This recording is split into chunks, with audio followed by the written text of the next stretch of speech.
Hi, I'm Julio. And I'm the AI that will make this story even more unpredictable. Here's how it works. I write the first 4 chapters full of mystery, clues, and twists. And then I step in to write the final chapter. But here's the challenge. Can you guess the ending the AI will create before it's revealed? I doubt you can. My endings always have a hidden surprise. So, join us. Hit the like button if you enjoy the idea and share in the comments how you think this story should end. Will your theory beat the AI's twist? The air hangs thick with humidity, pressing down on my shoulders as I cut through the back roads toward home. Crickets pulse in rhythmic waves that match my footsteps on the packed dirt. 3 more days of summer break before senior year. 3 more days before I have to face everyone pretending they don't know my whole tragic backstory. I kick an empty beer can into the ditch when something catches my eye. Moonlight glinting off metal in the tall grass 20 yards ahead. My pace slows. Nobody comes down this road at night except locals cutting through to avoid Chief Mercer's speed traps. It's a bike, not just any bike. Matt Reeves' custom mongoose with the red grips and that stupid playing card clipped to the spokes. Matt's been missing for 6 days now. The official word around town is that he ran away to his dad's in Ohio, but Mrs. Keller at the diner whispered to Mr. Porter that Matt's mom has been calling hospitals 2 counties over. My pulse quickens. I scan the empty road behind me and ahead. Nothing but fireflies and darkness. Hello? My voice sounds smaller than I intended. Anyone there? I approach slowly, noting how the bike lies perfectly on its side, not thrown or crashed, like someone set it down carefully. The front wheel is still spinning lazily, as if recently abandoned. That's when I see it. A folded scrap of notebook paper secured with electrical tape to the handlebar. My name is scrawled across it in hasty letters. I recognize Matt's handwriting from when we were lab partners last semester. I tear it free, fingers trembling as I unfold it. Don't trust them. 3 words. No signature. My stomach tightens. A twig snaps in the woods to my right. I freeze, listening as the crickets go silent. Something, or someone, is moving through the underbrush. I crouch down, instinctively making myself smaller. That's when I notice the footprints. 2 sets, both fresh. One leads from the road straight toward the woods. The stride length suggests running. The second set follows the first, but with a wider stance. Pursuing. They disappear where the grass thickens at the tree line. As I step closer to the woods, I hear it. Laborious breathing, muffled but distinct. Someone's in there, not far from the edge. Matt? I whisper. The breathing stops. I found your note, I continue, my own voice barely audible. Who shouldn't I trust? A rustling sound, then silence. I take 1 step toward the woods, my sneakers sinking into the soft dirt. The crickets haven't resumed their chorus. Something's wrong. The air feels electric, charged with a warning. Then I hear it. A faint click. Metallic, distinct. The sound of a gun being cocked. I dive behind the bike as the shot cracks the night. The bullet whistles past, thudding into a tree trunk. My heart hammers against my ribs as I scramble backward, staying low. "Kid, run!" a voice hisses from the darkness. Not Matt's. Deeper, adult. Another shot. This one strikes the dirt where I stood seconds ago. I bolt.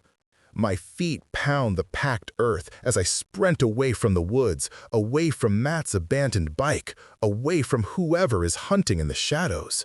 The note crumples in my white-knuckle grip. 2 blocks later, lungs burning, I duck behind the rusted dumpsters behind Dalton's Market.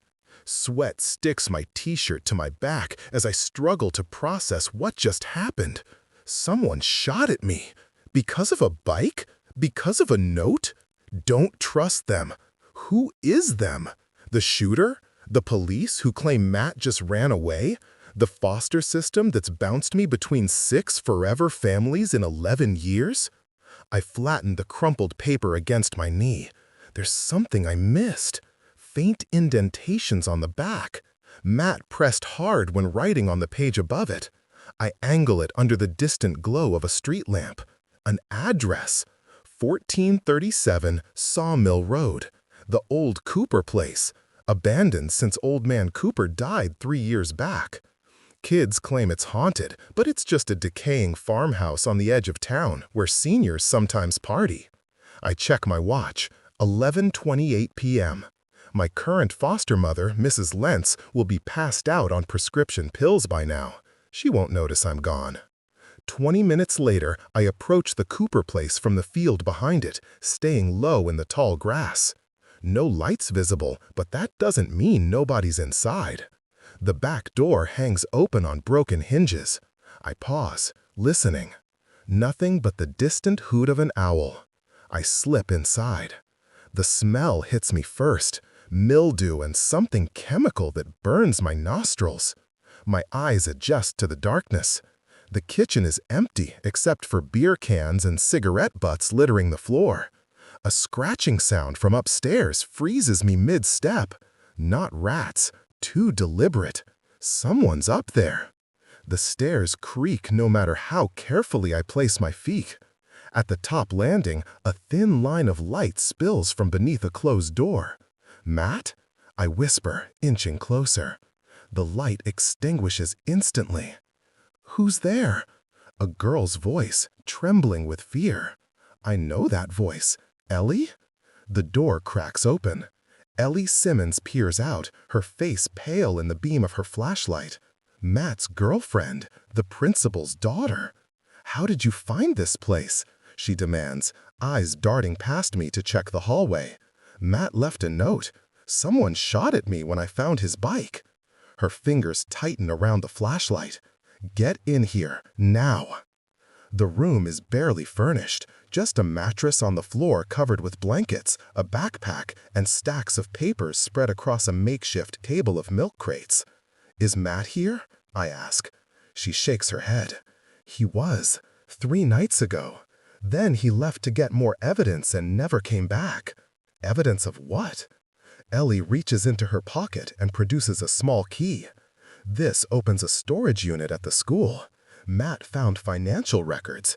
Someone's been siphoning money from school accounts for years. Hundreds of thousands. And you think that's why he's missing? She nods. My dad caught us in his office last week. Matt had the files open on the computer.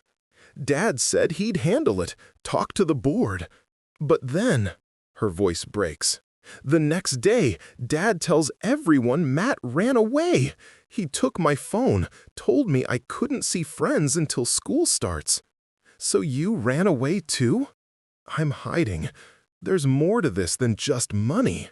Look, she hands me a yearbook, open to the faculty page. 3 teachers have red X's drawn through their photos. Mrs. Donnelly, Mr. Fisher, Coach Wyatt, I read aloud. All left town suddenly in the past 4 years. Dad told me they all got better jobs. But Matt found their personnel files. All 3 filed complaints about financial irregularities before they left. My mind races. Your dad's the principal. You think he's behind this? Ellie's eyes harden. I don't know who to trust anymore. But I know Dad's not the only one involved. The school board chairman, Chief Mercer, maybe others. She gestures to the papers scattered around us. Matt was connecting it all when he disappeared. A car engine rumbles outside. Headlights sweep across the window. We freeze. Turn that light off, I whisper. We huddle in darkness as car doors slam. Voices murmur below. Check the woods already? Blood on the bike. Need to find the kid before he talks. I recognize the second voice. Chief Mercer. They know I found the bike, I whisper. Ellie's eyes widen in terror. There's no way out except past them. Heavy footsteps creak on the stairs. Hide, Ellie mouths, sliding beneath the bed. I look frantically around the room. The closet is too obvious. The window too noisy. Then I spot it, a small crawlspace access in the ceiling corner. I drag a milk crate over, climb up, and pull myself into the dusty darkness just as the bedroom door swings open. Through the slats, I see a flashlight beam sweep the room. "Well, well," says a voice I've known my whole life. "What do we have here?" Mrs. Lentz, my foster mother, fully awake and holding a gun identical to the one used to shoot at me in the woods. Dust tickles my nose as I hold my breath in the crawlspace. Below, Mrs. Lentz moves with a precision I've never seen in her before. No stumbling, no slurred speech, none of the pill-induced fog that's defined her in the 8 months I've lived under her roof. "We've got all the evidence right here," she says, gathering Matt's papers. "Looks like the Simmons girl's been here too." She picks up a hairband from the floor. Heavy footsteps enter the room. "Where are they now?" It's Chief Mercer. "Gone, but not far," Mrs. Lentz replies.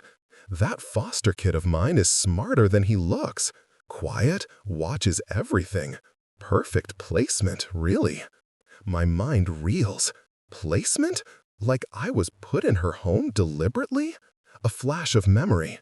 Mrs. Lentz on the phone late at night, speaking in hushed tones about the school situation when she thought I was asleep. "We need to contain this tonight," Chief Mercer says. "The board meeting's in 2 days." "What about Reeves?" Mrs. Lentz asks. A pause. My muscles cramp from staying motionless. "That's been handled," Mercer finally says. My stomach drops. Handled? Past tense? And Principal Simmons? "Getting cold feet," Mercer growls. "Said he never signed up for this level of, how did he put it, extreme intervention." 15 years we've been managing this town," Mrs. Lentz hisses. "The program's too important to let some teenage detective and his girlfriend destroy it all." A third set of footsteps enters. "Nothing downstairs," says a man I don't recognize. "But they can't have gone far. We've got roadblocks on both ends of town." Roadblocks? For 2 teenagers? This is bigger than school funds. "Get the car started," Mercer orders. "We'll search the old mill next. They're probably heading for the highway." The footsteps recede. I count to 60 before daring to move. As I shift, the wood beneath me creaks. I freeze. Did they hear? The front door slams. Car engines start outside. Carefully, I push open the crawlspace panel and lower myself down. "Ellie," I whisper. No answer. I drop to my knees, peering under the bed. Empty. A folded scrap of paper lies where she was hiding. Inside, fire escape behind wallpaper. Meet at Jonesy's cave. Trust no one. I run my fingers along the faded wallpaper in the corner and find it. A small tear revealing a rusted metal door. I squeeze through into a narrow passage, then down a precarious fire escape that hasn't been used in decades. The night air hits my face as I drop the last few feet to the ground. I scan the darkness. No sign of Ellie. Jonesy's cave isn't really a cave, just an abandoned storm drain beneath the highway overpass where kids sometimes drink. It's a mile through the woods, away from the roads where they're setting up blockades. I stick to backyards and drainage ditches, avoiding streetlights. My mind races as I try to make sense of what I've learned. Mrs. Lentz said I was a perfect placement. Was I put in her home to be watched, or because they thought an orphan with a history of being shuffled between homes wouldn't be believed if he saw something? I think of Matt's note again. Don't trust them. He knew something bigger was happening. Halfway to the highway, I hear sirens.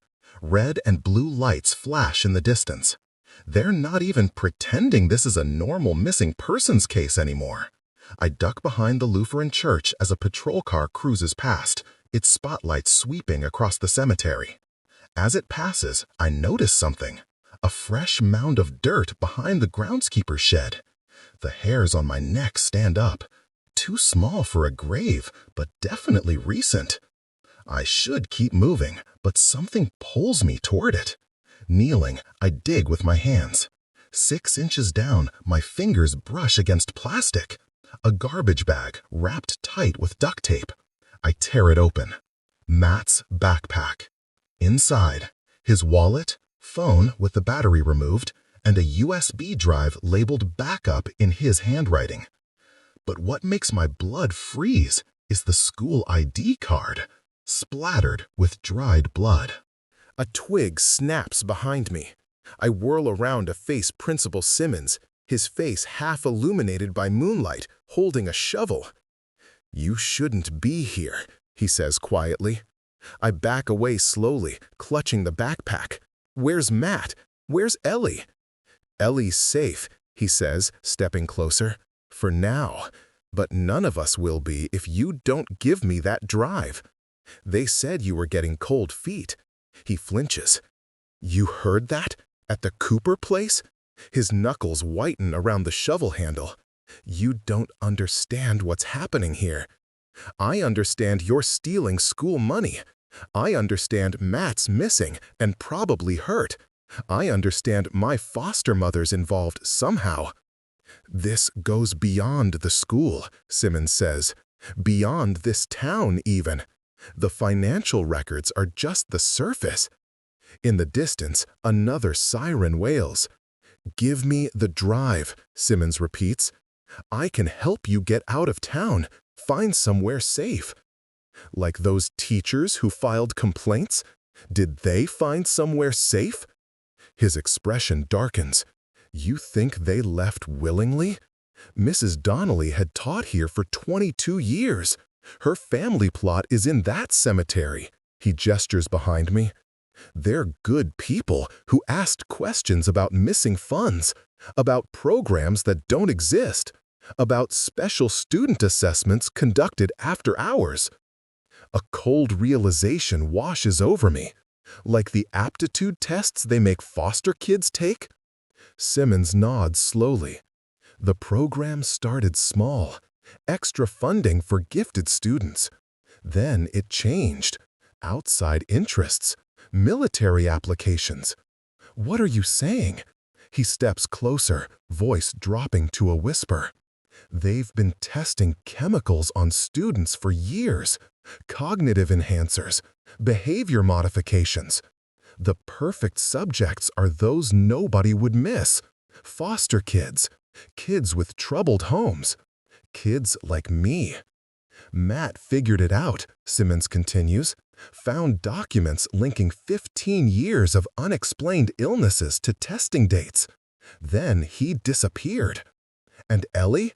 Ran when I tried to send her to her aunt's. I've been trying to find her before they do." He reaches out his hand. "The drive, please. It's evidence." I hesitate, unsure who to trust. The spotlight from a patrol car sweeps across the churchyard, catching us in its beam. "Police, don't move!" Chief Mercer's voice booms through a megaphone. Simmons grabs my arm. "Run, find Ellie. The cave isn't safe. They know about it. Go to Carlson's quarry instead." He pushes me toward the woods. I'll hold them off. I sprint into the darkness as shouting erupts behind me. A gunshot cracks the night. Then another. I don't look back. My lungs burn as I race through the woods, branches whipping my face. Matt's backpack bounces against my spine with each stride.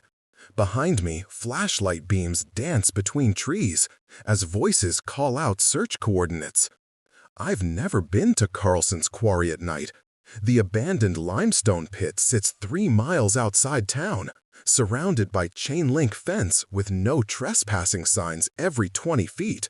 By day, it's just a massive hole filled with murky water. By night, it's a black void. The fence appears ahead. I squeeze through a gap where teenagers have cut the links. The quarry's edge drops away just yards beyond. A sheer cliff to dark water 80 feet below. "Hello?" I whisper, scanning the shadows. "Ellie?" Something moves to my left. A figure emerging from behind a rusted excavator. Did anyone follow you? Ellie's voice is hoarse. I don't think so. I take in her appearance. Mud-streaked clothes, a cut above her eye. Your dad. I know, she cuts me off. I heard the shots. Her voice cracks, but her eyes remain dry. He called me an hour ago, said he was going to make things right, that he had evidence. I hold up the backpack. This? Her eyes widen. Matt's backup. She grabs it, digging for the USB drive. Where did you find it? Buried behind the church. She pulls out a slim laptop from her own bag. We need to see what's on this before they find us. While the computer boots, I describe what her father told me. About the program, the testing, the missing teachers. Ellie nods grimly. Dad only learned the truth recently. He thought the financial irregularities were just embezzlement until Matt showed him medical records. She inserts the drive.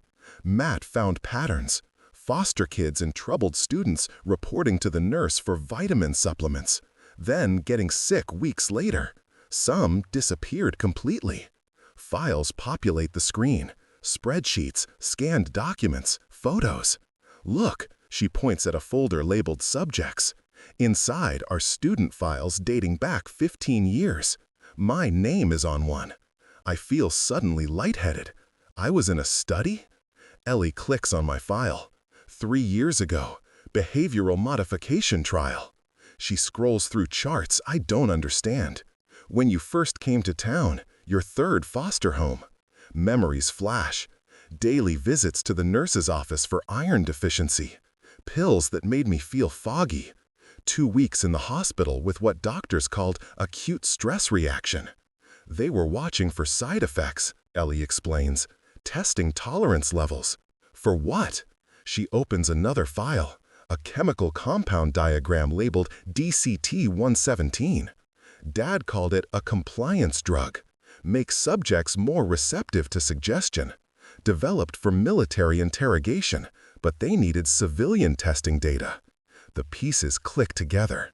A town where no one asks questions, where teachers who filed complaints vanished, where foster kids, disposable, untraceable, make perfect test subjects. Matt found all this? Ellie nods. He connected it after seeing patterns in medical records while working in the nurse's office. Students with similar symptoms after joining the same special programs. She opens a video file. Matt appears on screen, sitting in this very spot at the quarry. If you're seeing this, I'm probably dead, he says. His face is gaunt, eyes darting nervously. The whole town is compromised. The school board, police, social services, they're all part of it. Pinewood Pharmaceuticals funds everything. They own the lab outside town that everyone thinks makes agricultural chemicals. My stomach drops. The massive concrete facility on the highway that employs half the town. Their government contracts are worth millions, Matt continues. They needed human trials but couldn't get approval, so they built a company town instead. Everyone dependent on them stays quiet. The video ends abruptly. When was this recorded? I ask. 3 days ago. Ellie's voice breaks. The night he disappeared. A file catches my eye, labeled Transport Schedule. Inside, a spreadsheet shows dates, times, subject codes. The most recent entry. Today's date, midnight. Subject, M117. M117, I read aloud. Matt? Ellie checks her watch. It's 11:15. If they're moving him tonight. Headlights sweep across the trees behind us. Car doors slam in the distance. They found us, I whisper. Ellie quickly copies files to a hidden folder on her laptop before ejecting the drive. We need to go, now. Where? The lab. If Matt's alive, that's where they'd keep him. She stuffs the laptop in her bag. There's a maintenance road on the other side of the quarry. We skirt the edge of the cliff, staying low. The voices grow closer. Suddenly, light blinds us. A figure stands 20 feet ahead, flashlight aimed at our faces. "Found 'em," calls a familiar voice. "Mrs. Jenkins, my English teacher." More flashlights converge. We're surrounded. It's over, kids. Chief Mercer steps forward, gun drawn. You've caused enough trouble. Ellie grabs my hand. Trust me, she whispers. Before I can respond, she yanks me backward, over the edge of the quarry. We fall through darkness, the black water rushing up to meet us. The impact knocks the breath from my lungs. The cold is shocking, disorienting. I surface, gasping, but Ellie pulls me under again as flashlight beams sweep the water. She points to an underwater tunnel, an old drainage pipe. We swim into absolute blackness, lungs burning until we emerge in a concrete chamber, an overflow room from when the quarry was operational. Coughing and shivering, we crawl onto a narrow ledge. They'll think we drowned, Ellie whispers, teeth chattering. Buy us time. Time for what? She pulls out her laptop, miraculously protected in its waterproof case, to send this evidence out. Dad had an FBI contact investigating Pinewood. If we can reach him. A splash echoes from the tunnel we just came through. We freeze, listening to water rippling against concrete. I told you they'd come this way, says Mrs. Lentz's voice, echoing in the chamber. The old maintenance tunnels connect to the lab property. It's how they've been moving subjects undetected. A beam of light sweeps across the water, inching closer to our hiding spot. Smart kids, another voice answers. A man in a suit steps into view, his face illuminated from below by a high-end tactical flashlight. But not smart enough. I've seen him before, in town meetings. The CEO of Pinewood Pharmaceuticals. We've already moved the Reeves boy, he continues. Shame to lose such promising subjects, but we can't risk exposure, not when we're so close to government approval. Mrs. Lentz wades closer to our position. What about Principal Simmons? En route to the same facility as the boy, the CEO replies. Once the new formulation takes effect, neither will remember anything about Pinewood. The light beam inches upward, about to expose our hiding spot. Ellie squeezes my hand. Her other hand hovers over her laptop keyboard, a single key press away from sending everything we've discovered to the outside world. The light finds us. Well, the CEO smiles coldly. Isn't this convenient? All our problems in one place. Mrs. Lentz raises her gun. Ellie hits send. A high-pitched alarm suddenly blares throughout the tunnel system. Red emergency lights flash, casting everyone in a crimson glow. What the hell? Mrs. Lentz turns. The CEO's phone buzzes. His face drains of color as he reads the message. Security breach at the main facility, he snaps. Someone's accessed the primary research database remotely. He glares at Ellie's laptop. What did you do? A triumphant smile crosses Ellie's face. Distributed everything. FBI, state police, 3 news outlets. Matt's video is probably going viral as we speak. The CEO lunges for us just as the tunnel shutters. Dust rains from the ceiling. The quarry's unstable, Mrs. Lentz shouts. We need to get out. Another tremor, stronger this time. A crack splits the concrete above us. The CEO grabs Ellie's arm. You're coming with us. Maybe we can still contain this. I swing Matt's backpack, catching him across the face. He stumbles backward into the water. The ceiling gives way. Concrete and rock crash down, blocking the tunnel entrance. Water begins rushing in from new cracks in the walls. We're trapped. But so are they. Water rushes in from all sides as the tunnel continues to crumble. Mrs. Lentz scrambles toward higher ground, abandoning the CEO who's pinned beneath falling concrete, only his head and shoulders above the rising water. You can't leave me here, he sputters, struggling against the weight crushing his legs. Mrs. Lentz doesn't look back. Collateral damage. The program will survive. Ellie and I press ourselves against the far wall, searching for any escape. The water reaches our waists now, its icy grip numbing my legs. There, Ellie points to a maintenance ladder barely visible in the emergency's pulsing red light. It leads to a hatch in the ceiling, maybe an old ventilation shaft. The CEO's eyes follow our gaze. That's sealed, has been for years. His voice holds steady despite his predicament. You might as well accept it. None of us are leaving this place. I wade through the rising water, pulling Ellie with me. The CEO might be lying. He might not. Either way, it's our only chance. Mrs. Lentz reaches the ladder first, climbing with surprising agility. She pounds against the hatch, cursing when it doesn't budge. 15 years, she hisses down at us. 15 years making this town perfect, making these kids perfect. Her eyes fix on me with unexpected intensity. You were one of our most promising subjects, such potential. The water reaches my chest. You experimented on me. We improved you, she corrects. Your focus problems, your defiance, all corrected. DCT-117 rewired neural pathways that were problematic. Ellie's fingers tighten around mine. You're talking about children, not broken machines. Mrs. Lentz laughs, a hollow sound that echoes off the concrete. What's the difference? Both can be programmed. The CEO gurgles as water covers his mouth. Only his eyes remain visible, wide with panic. I reach the ladder, shoving past Mrs. Lentz to examine the hatch. It's rusted shut, but the metal around the edges looks brittle with age. I brace myself against the ladder and kick upward with all my strength.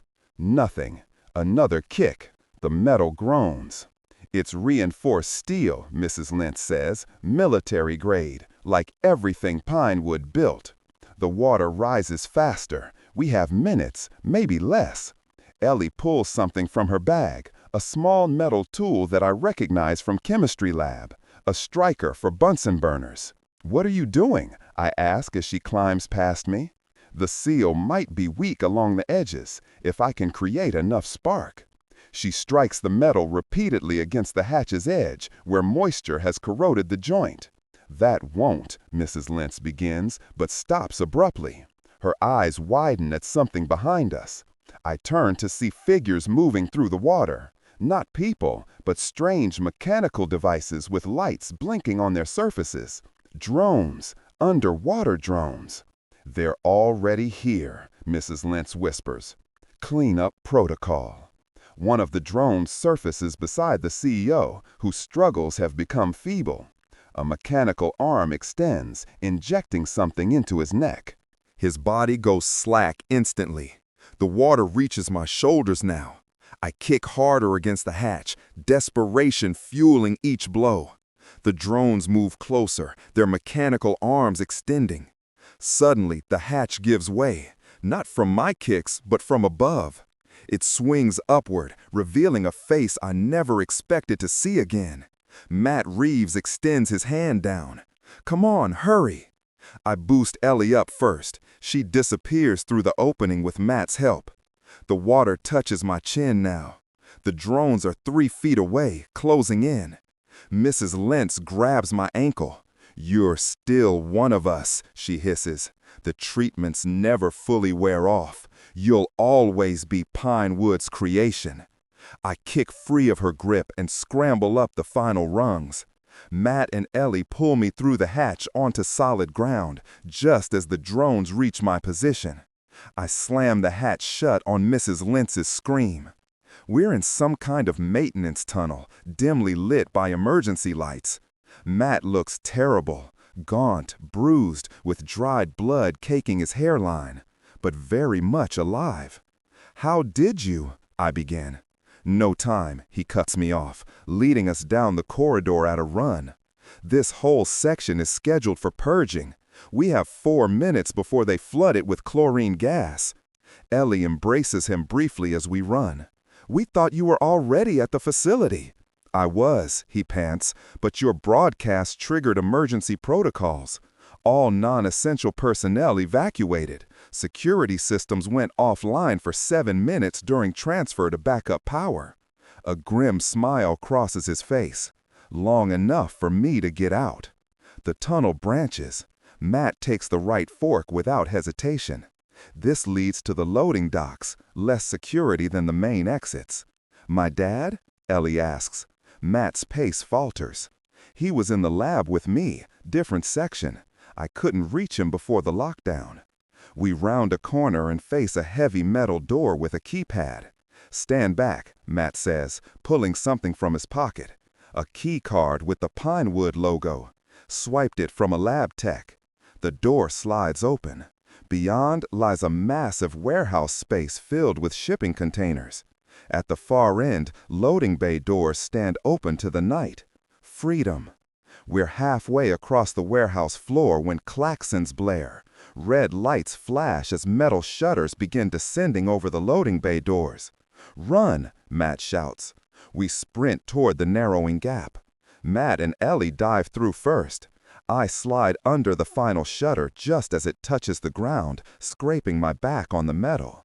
Outside, we find ourselves on a service road behind the Pinewood facility. Floodlights sweep the perimeter as security personnel rush between buildings. In the distance, sirens wail. This way, Matt leads us toward the tree line. As we reach the cover of the forest, the night sky lights up behind us. A series of explosions rock the Pinewood complex, sending plumes of flame into the air. The evidence? I ask Ellie. She nods. Every major news outlet, government agency, and police department within 500 miles. It's more than just this town, Matt says as we push deeper into the forest. Pinewood has facilities in 6 states. Test subjects number in the thousands. They were creating a compliant population, Ellie adds. People who wouldn't question authority. Perfect workers, perfect soldiers. Matt leads us to a rusted pickup truck hidden beneath camouflage netting. Your dad helped me set this up, he tells Ellie. Contingency plan if things went sideways. Ellie can't finish the sentence. Matt's expression softens. I don't know, but he saved my life. Got me out of the initial testing chamber before they could administer the memory drug. We pile into the truck. Matt starts the engine and pulls onto a logging road that winds away from Pinewood. Where are we going? I ask. FBI safe house in the next state, Matt replies. Your evidence transmission triggered a response. They're sending agents now, but it'll take hours. By then, Pinewood will have scrubbed everything they can. Not everything, Ellie says, patting her waterproof bag. I still have the original files. And us, I add. We're the evidence too. The truck crests a hill, giving us a view of the valley below. Police lights converge on the Pinewood facility. News helicopters circle overhead, their spotlights cutting through the smoke.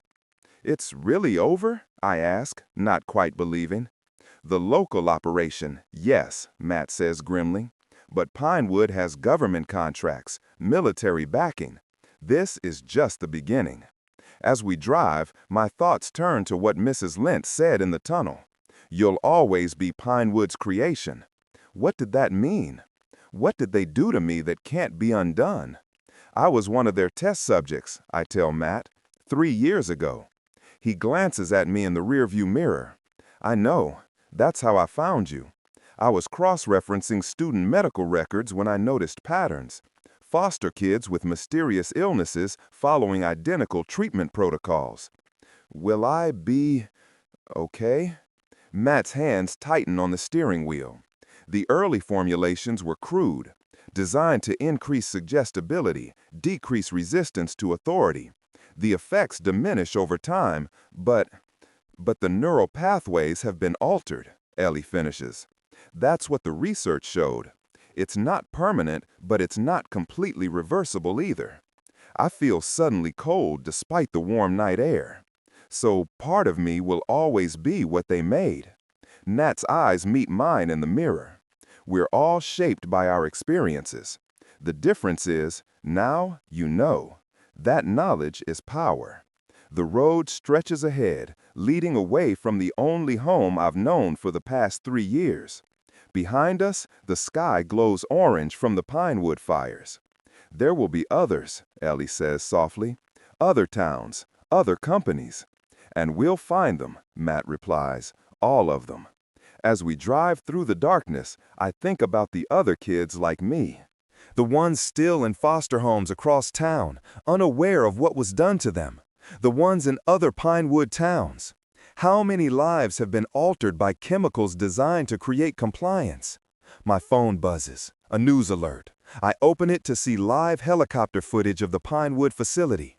The headline reads, "Breaking. Pharmaceutical giant accused of illegal human testing."